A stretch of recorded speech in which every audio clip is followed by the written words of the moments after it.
اعوذ باللہ من الشیطان الرجیم بسم اللہ الرحمن الرحیم وَإِذَا جَاءَهُمْ أَمْرٌ مِّنَ الْأَمْنِ أَوِ الْخَوْفِ أَذَاعُوا بِهِ وَلَوْ رَدُّوهُ إِلَى الرَّسُولِ وَإِلَى أُولِي الْأَمْرِ مِنْهُمْ لَعَلِمَهُ الَّذِينَ يَسْتَنبِطُونَهُ مِنْهُمْ وَلَوْلَا فَضْلُ اللَّهِ عَلَيْكُمْ وَرَحْمَتُهُ لَاتَّبَعْتُمُ الشَّيْطَانَ إِلَّا قَلِيلًا صدق اللہ العظیم رب اشرح لی صدری ویسر لی امری واحلل عقدۃ من لسانی یفقہوا قولی الحمدللہ رب العالمین والصلاة والسلام علی سید الانبیاء والمرسلین۔ عزیزان گرامی، پچھلی نشست میں ہم نے سورہ النساء کے 11ویں رکوع کا آغاز کیا تھا، اور اس رکوع کے طویل ہونے کی بنا پر ہم نے اسے 2 حصوں میں تقسیم کیا۔ پچھلی نشست میں ہم نے اس رکوع کے پہلے حصے یعنی آیت نمبر 77 سے 82 تک کا مطالعہ کیا۔ آج انشاءاللہ ہم اللہ کی دی ہوئی توفیق سے اس رکوع کے بقیہ حصے کا مطالعہ کریں گے۔ ابھی آپ نے آیت نمبر 83 کو سماعت فرمایا، اب اس کے ترجمے اور تشریح کی طرف چلتے ہیں۔ اللہ تعالیٰ نے ارشاد فرمایا وَإِذَا جَاءَهُمْ أَمْرٌ مِّنَ الْأَمْنِ أَوِ الْخَوْفِ أَذَاعُوا بِهِ، اور جب ان کے پاس کوئی خبر پہنچتی ہے امن کی یا خطرے کی تو وہ اسے پھیلا دیتے ہیں۔ وَلَوْ رَدُّوهُ إِلَى الرَّسُولِ وَإِلَى أُولِي الْأَمْرِ مِنْهُمْ، اور اگر وہ اس کو رسول اور اپنے اولو الامر کے سامنے پیش کرتے لَعَلِمَهُ الَّذِينَ يَسْتَنبِطُونَهُ مِنْهُمْ، تو یہ بات ان میں سے ان لوگوں کے علم میں آ جاتی جو بات کی تہ تک پہنچنے والے ہیں۔ وَلَوْلَا فَضْلُ اللَّهِ عَلَيْكُمْ وَرَحْمَتُهُ، اور اگر اللہ کا فضل اور اس کی رحمت تمہارے شامل حال نہ ہوتی لَاتَّبَعْتُمُ الشَّيْطَانُ إِلَّا قَلِيلًا، تو تم سب کے سب شیطان کی پیروی کرتے سوائے چند ایک کے۔ جیسا کہ آپ جانتے ہیں کہ اس رکوع میں منافقین کی علامات کا ذکر کیا جا رہا ہے، اور منافقین کی ایک علامت یہ بھی ہے کہ جب انہیں کوئی خبر مل جائے، خواہ وہ امن و اطمینان کی ہو یا اس سے خوف کی کوئی کیفیت پیدا ہو رہی ہو، تو وہ اسے ادھر ادھر پھیلانا شروع کر دیتے ہیں۔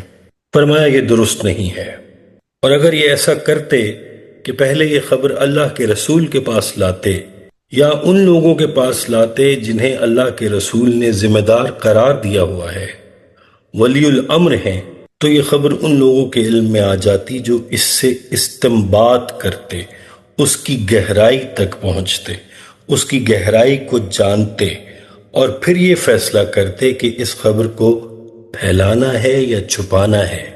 یہ خبر اس قابل ہے کہ پھیلا دی جائے یا چھپا دی جائے، اس کا فیصلہ ولی الامر کرے گا، وہ جو تمہارا حاکم اور ذمہ دار ہے۔ اور اس سے یہ بھی معلوم ہوا کہ ولی الامر صاحب علم آدمی ہونا چاہیے، وہ کوئی مٹی کی مورت نہ ہو کہ آتے ہی قرآنی احکام کو پس پشت ڈالتے ہیں۔ فرمایا کہ ولی الامر ایسے لوگ ہوتے ہیں جن میں استنباط کی، استخراج کی اور معاملات کی فہم کی اہلیت ہو اور علم میں گہرائی رکھتے ہوں، وہ ولی الامر ہوتے ہیں، اور ان تک بات پہنچائی جائے وہ فیصلہ کریں گے۔ فرمایا کہ اگر تم پر اللہ کا فضل اور اس کی رحمت نہ ہوتی تو تمہارا یہی حال ہوتا کہ تم مسلسل شیطان کا اتباع کرتے چلے جاتے اور بہت کم باتوں میں تم شیطان کے فتنے سے بچ جاتے۔ اب یہ جو استنباط کا لفظ آیا ہے یستنبطونہم، اس کا مطلب کیا ہے؟ استنباط کے معنی کنواں کھود کر پانی نکالنے کے ہیں، یعنی پوشیدہ چیز کو ظاہر کرنا۔ استنباط وہ علماء کرتے ہیں جن کا علم بہت وسیع بھی ہوتا ہے اور گہرا بھی ہوتا ہے۔ فرمایا تمہارے حاکم اور ولی الامر، تمہارے وزراء اور امراء ایسے ہونے چاہیے، اور اگر کوئی خبر تمہارے ہتھے چڑھ جائے تو اسے فوراً اخبارات، ریڈیو، ٹیلی ویژن، سوشل میڈیا کی زینت نہ بنایا کرو، پہلے اس کو ولی الامر کی خدمت میں پیش کرو۔ بہت سی خبریں بہت حساس ہوتی ہیں، ان کا ملک کے دفاع، حفاظت اور بقا سے گہرا تعلق ہوتا ہے، ایسی خبروں کو پھیلا دینا غلط ہوتا ہے۔ اگلی آیت میں فرمایا فقاتل فی سبیل اللہ، پس اے نبی صلی اللہ علیہ وسلم آپ جنگ کریں اللہ کی راہ میں۔ قتال کے ضمن میں یہ قرآن مجید کی غالباً سخت ترین آیت ہے، لیکن اس میں سختی لفظی نہیں معنوی ہے۔ لا تکلف الا نفسک، آپ پر کوئی ذمہ داری نہیں ہے سوائے اپنی ذات کے۔ وحرض المؤمنین، البتہ اہل ایمان کو آپ اس کے لیے اکسائیں۔ آپ اہل ایمان کو قتال فی سبیل اللہ کے لیے جس قدر ترغیب دے سکتے ہیں دیجیے، انہیں اس کے لیے جوش دلائیے، ابھاریے، لیکن اگر کوئی اور نہیں نکلتا تو اکیلے نکلیے۔ آپ کو ہم نے بھیجا ہی اس لیے ہے کہ روئے ارضی پر اللہ کے دین کو غالب کر دیں۔ عسى اللہ ان یکف بأس الذین کفروا، بعید نہیں کہ اللہ تعالیٰ جلد ہی ان کافروں کی قوت کو روک دے۔ کفار و مشرکین کی جنگی تیاریاں ہو رہی ہیں، بڑی چلت پھرت ہو رہی ہے، یہ تو کچھ عرصے کی بات ہے۔ وہ وقت بس آیا چاہتا ہے کہ ان میں دم نہیں رہے گا کہ آپ کا مقابلہ کر سکیں، اور وہ وقت جلد ہی آ گیا کہ مشرکین کی کمر ٹوٹ گئی۔ سورہ النساء کی یہ آیت 4 ہجری میں نازل ہوئی اور 5 ہجری میں غزوہ احزاب پیش آیا، جس کے بعد محمد الرسول اللہ صلی اللہ علیہ وسلم نے اہل ایمان سے فرمایا کہ اس سال کے بعد قریش تم پر حملہ آور ہونے کی جرت نہیں کریں گے، بلکہ اب تم ان پر حملہ آور ہوگے۔ اور غزوہ احزاب کے فوراً بعد سورہ الصف نازل ہوئی، جس میں اہل ایمان کو فتح و نصرت کی بشارت دی گئی۔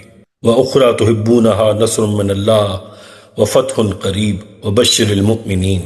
اس سے اگلے سال 6 ہجری میں آپ صلی اللہ علیہ وسلم نے عمرے کا سفر کیا، جس کے نتیجے میں صلح حدیبیہ ہو گئی، جسے اللہ تعالیٰ نے فتح مبین قرار دیا۔ اِنَّا فَتَحْنَا لَكَ فَتْحًا مُبِينًا۔ اس کے بعد 7ویں سال اللہ تعالیٰ نے فتح خیبر عطا فرما دی اور 8ویں سال میں مکہ فتح ہو گیا۔ اس طرح ایک کے بعد ایک سارے بند دروازے کھلتے چلے گئے۔ واللہ اشد بأسا واشد تنکیلا، اور یقیناً اللہ تعالیٰ بہت شدید ہے قوت میں بھی اور سزا دینے میں بھی۔ منافقین سے خطاب کے بعد اب پھر کچھ تمدنی آداب کا ذکر ہو رہا ہے۔ منافقین سے خطاب میں 2 باتوں کو نمایاں کیا گیا، ایک اطاعت رسول جو ان پر بہت شاق گزرتی تھی، اور ایک قتال فی سبیل اللہ جو ان کے لیے بہت بڑا امتحان بن جاتا تھا۔ اب پھر اہل ایمان سے خطاب آ رہا ہے اگلی آیت سے، آیت نمبر 85۔ من یشفع شفاعة حسنة یکن له نصیب منہا، جو کوئی سفارش کرے گا بھلائی کی اسے اس میں سے حصہ ملے گا۔ انسانی معاشرے کے اندر کسی کے لیے سفارش کرنا بھی بعض اوقات ضروری ہو جاتا ہے۔ کوئی شخص ہے، اس کی کوئی احتیاج ہے، آپ جانتے ہیں کہ صحیح آدمی ہے، بہروپیہ نہیں ہے، دوسرے شخص کو آپ جانتے ہیں کہ وہ اس کی مدد کر سکتا ہے، تو آپ کو دوسرے شخص کے پاس جا کر اس کے حق میں سفارش کرنی چاہیے کہ میں اس کو جانتا ہوں، یہ واقعتاً ضرورت مند ہے۔ اس طرح اس کی ضرورت پوری ہو جائے گی اور اس نیکی کے ثواب میں آپ بھی حصے دار ہوں گے۔ اسی طرح کسی پر کوئی مقدمہ قائم ہو گیا اور آپ کے علم میں اس کی بے گناہی کے بارے میں حقائق و شواہد ہیں، تو آپ کو عدالت میں پیش ہو کر یہ حقائق و شواہد پیش کرنے چاہیے تاکہ اس کی خلاصی ہو سکے۔ اس آیت کی روح سے نیکی، بھلائی، خیر اور عدل و انصاف کی خاطر اگر کسی کی سفارش کی جائے تو اللہ تعالیٰ اس کا اجر و ثواب عطا فرمائیں گے۔ آگے فرمایا وَمَن يَشْفَعْ شَفَاعَةً سَيِّئَةً يَكُنْ لَهُ كِفْلٌ مِّنْهَا، اور جو کوئی سفارش کرے گا برائی کی تو اسے اس میں سے حصہ ملے گا۔ کسی نے کسی کی جھوٹی اور غلط سفارش کی، حقائق کو تروڑا مروڑا، تو وہ بھی اس کے جرم میں شریک ہو گیا اور وہ اس جرم کی سزا میں بھی حصے دار ہوگا۔ وَكَانَ اللَّهُ عَلَى كُلِّ شَيْءٍ مُقِیتًا، اور اللہ تعالیٰ ہر شے پر قوت رکھنے والا ہے۔ حقدار کو اس کا حق مل رہا ہو، اس کا اجر بیان کیا گیا۔ حضور اکرم صلی اللہ علیہ وسلم نے فرمایا کہ تم بھلائی کی سفارش کر دیا کرو، تمہیں اس کا اجر ملے گا۔ البتہ ولی الامر کا کام نہیں ہے کہ سفارش کو فوراً مان لے، وہ معاملے کو اپنے طور پر دیکھے گا اور جس میں اسے حق نظر آئے گا اس میں وہ اپنے طور پر فیصلہ کر دے گا۔ فرمایا کہ جب تک بندہ اپنے بھائی کی مدد میں لگا رہتا ہے، اللہ تعالیٰ اس بندے کے کام میں لگا رہتا ہے۔ اس لیے کسی کے خیر کے کام میں سفارش کر دینا بھلائی کی بات ہے۔ سفارش کرنے کے بعد ولی الامر کو مجبور نہیں کرنا چاہیے، اسے دیکھنے دیں کہ حقائق کیا ہیں اور اس کا فیصلہ ہی مبنی برحق ہوگا۔ آگے آیت نمبر 86 ہے، وَإِذَا حُيِّيتُم بِتَحِيَّةٍ فَحَيُّوا بِأَحْسَنَ مِنْهَا أَوْ رُدُّوهَا، اور جب تمہیں سلامتی کی کوئی دعا دی جائے تو تم بھی سلامتی کی اس سے بہتر دعا دو یا اسی کو لوٹا دو۔ ان اللہ کان علی کل شیء حسیبا، یقیناً اللہ تعالیٰ ہر چیز کا حساب کرنے والا ہے۔ یہ بات ایسے معاشرے میں کہی جا رہی ہے جہاں مسلمان بھی رہتے ہیں، غیر مسلم بھی رہتے ہیں اور منافق بھی رہتے ہیں۔ اب اس خیال سے کہ فلاں شخص گنہگار ہے، فلاں منافق ہے، اس کے سلام کا جواب نہ دے، یہ جائز نہیں ہے۔ جو بھی سلام کہے اس کا جواب دو اور اس کا بہتر جواب دو۔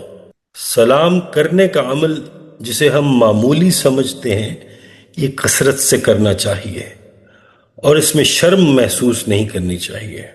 ہوا یوں کہ جب بعض لوگوں کے بارے میں پتہ چلا کہ یہ منافق ہیں تو جب وہ لوگ سلام کرتے تو صحابہ غصے میں جواب نہیں دیتے تھے۔ فرمایا کہ ایسا مت کرو، ہر ایک کو سلام کا جواب دو۔ تحیہ کے معنی ہے کسی کی زندگی کی دعا کرنا۔ عرب بار بار کہتے ہیں حیاک اللہ حیاک اللہ، اللہ تجھے زندگی دے۔ یہ بھی سلام کی ایک شکل ہے، اور السلام علیکم سے بہتر کوئی وش کرنے کا انداز ہے نہیں۔ لوگ مختلف انداز میں ایک دوسرے کو وش کرتے ہیں، جیسے گڈ مارننگ، گڈ آفٹرنون، اور اس سے ملتے جلتے اور بہت سے طریقے ہیں۔ لیکن یہ جو السلام علیکم ہے کہ تم پر سلامتی ہو، اور اگر آپ اس کے مفہوم پر غور کریں کہ میری طرف سے تم پر سلامتی ہو، میں تمہاری سلامتی اور بہتری کا خواہش مند ہوں، میں تیرا مخلص اور دوست ہوں کہ تجھ پر اللہ کی رحمتیں ہوں، تو سلام کرنا ایک اظہار محبت ہے۔ اور السلام اللہ کے مبارک ناموں میں سے ایک نام بھی ہے۔ صحیح مسلم میں حدیث ہے، حضور اکرم صلی اللہ علیہ وسلم نے ارشاد فرمایا، تم جنت میں اس وقت تک داخل نہیں ہو سکتے جب تک ایمان نہ لے آؤ، اور تم صحیح ایمان نہیں لا سکتے جب تک تم آپس میں محبت نہ کرو۔ اور فرمایا کہ تمہاری آپس کی محبت اس طرح بڑھے گی کہ السلام بینکم، تم آپس میں سلام کو پھیلاؤ اور ایک دوسرے کو زیادہ سے زیادہ سلام کیا کرو۔ کثرت سے سلام کرنا ہمارے ہاں لازماً رواج پانا چاہیے۔ اور اس حدیث پر غور کریں کہ حضور اکرم صلی اللہ علیہ وآلہ وسلم نے فرمایا کہ سب سے بڑا بخیل وہ ہے جو سلام کرنے میں بخل کرے۔ اور اس کے علاوہ سنن ترمذی، مسند احمد، سنن ابی داؤد، تینوں میں یہ حدیث آئی۔ فرمایا کہ اللہ کے نزدیک سب سے مقرب وہ شخص ہے جو سلام کی ابتدا کرے۔ یہ کوئی معمولی عمل نہیں ہے، یہ معاشرے میں پیار محبت پیدا کرنے کا عمل ہے۔ اس لیے فرمایا کہ کوئی بھی سلام کرے اس کا جواب دو، اور سب سے بہتر یہ ہے کہ سلام میں ابتدا کرو۔ ایک بڑا بزرگ آدمی جا رہا ہے تو چھوٹے اسے سلام کریں۔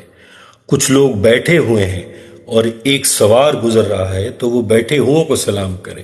ہاں، بعض جگہوں پر سلام نہیں کرنا چاہیے، جیسے کوئی شخص نماز پڑھ رہا ہے، کوئی اذان یا اقامت کہہ رہا ہے، یا وہ شخص جو کھلی معصیت گناہگاری کر رہا ہے۔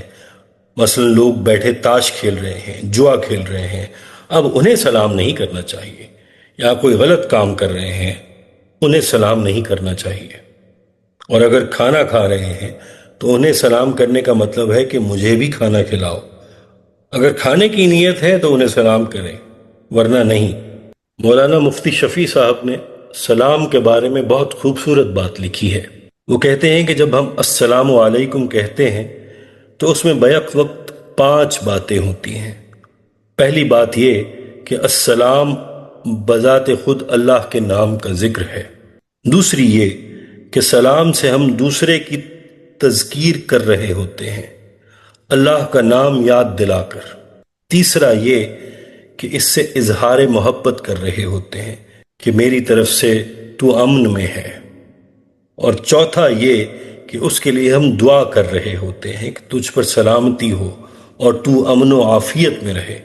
اور پانچویں یہ کہ آپ عہد کر رہے ہیں کہ میری طرف سے تجھے کوئی نقصان نہیں پہنچے گا، میرے ہاتھ سے، میری زبان سے، میری شخصیت سے تجھے امن اور پیار ملے گا۔ یہ 5 چیزیں السلام علیکم کہہ دینے میں موجود ہیں۔ اب اس رکوع کی آخری آیت ہے، اللہ لا الہ الا ہو لیجمعنکم الی یوم القیامۃ لا ریب فیہ ومن اصدق من اللہ حدیثا۔ یاد رکھو اللہ ہی کی ایک ذات ہے، کوئی معبود نہیں مگر صرف وہی، وہ ضرور تمہیں قیامت کے دن اپنے حضور اکٹھا کرے گا، اس میں کوئی شبہ نہیں۔ یہ خود اللہ کا کہنا ہے، اور اللہ سے بڑھ کر بات کہنے میں کون سچا ہو سکتا ہے۔ فرمایا کہ اللہ وہ ذات گرامی ہے جس کے سوا کوئی محبوب حقیقی نہیں، کوئی فاعل حقیقی نہیں ہے، اور کوئی متصرف قوی، مقتدر اور طاقت والا، اپنے اختیارات کو پوری قوت سے استعمال کرنے والا اور کوئی نہیں ہے۔ اللہ کے سوا اور کوئی نہیں جس سے طمع، لالچ اور امید رکھی جائے اور جس سے خوف رکھا جائے۔ اس کے سوا کوئی معبود عبادت کے لائق نہیں۔ یہ بات طے ہے اور ضرور بالضرور ہو کر رہے گی کہ وہ تم سب کو ایک جگہ اکٹھا کر دے گا، ایک میدان میں کھڑا کر دے گا۔ تم اس وقت جہاں بھی ہو، جو کوئی بھی ہو اور جیسے بھی ہو، جس مقام پر ہو، یہ سب عارضی ہے اور ختم ہوگا، اور تمہیں اللہ کے سامنے حاضری اور پیشی کے لیے کھڑا ہونا پڑے گا۔ وہ قیامت کے دن تمہیں جمع کر دے گا، جس دن کے آنے میں شک کی کوئی گنجائش نہیں، اور بات کرنے میں اللہ سے سچا اور کون ہو سکتا ہے۔ جب اس نے فرمایا کہ قیامت آئے گی تو اس سے سچی بات اور کیا ہو سکتی ہے۔ اس نے کہا کہ تمہیں اکٹھا کر کے پیشی کے لیے اپنے سامنے بلاؤں گا، تو اس میں شک کی کیا گنجائش ہے۔ زندگی کے 2 طریقے ہیں۔ ایک طریقہ تو یہ ہے کہ انسان اپنے آپ کو اس گھڑی جو اللہ کے حضور پیش ہونے کا وقت ہے اس کو یاد رکھتے ہوئے زندگی گزارے۔ اس سے اس میں سینس آف اکاؤنٹیبلٹی پیدا ہوگی کہ میں کس کے سامنے جواب دہ ہوں، کس کو اپنے اعمال کا حساب دینا ہے۔ حدیث پاک ہے کہ قیامت کے روز بنی آدم کے پاؤں اپنی جگہ سے نہ ہل سکیں گے جب تک وہ 5 باتوں کا جواب نہ دے دے۔ ایک یہ کہ اللہ نے جو عمر بخشی وہ کہاں گزاری، دوسری یہ کہ یہ جوانی کی طاقت کو کہاں لٹایا، اللہ نے جو صلاحیت دی اس کے مطابق کتنا علم حاصل کیا اور اس پر کتنا عمل کیا، کتنا کمایا، کیسے خرچ کیا۔ یہ صحیح بخاری اور صحیح مسلم کی حدیث ہے۔ ان سب باتوں کا جواب تو دینا ہوگا، اور ایک رویہ یہ ہے کہ مزے اڑا لو، بس یہی زندگی ہے، بعد میں کس نے پوچھنا، حساب کتاب اور جواب دہی کا تصور نہ ہونا، یہ دوسرا رویہ ہے۔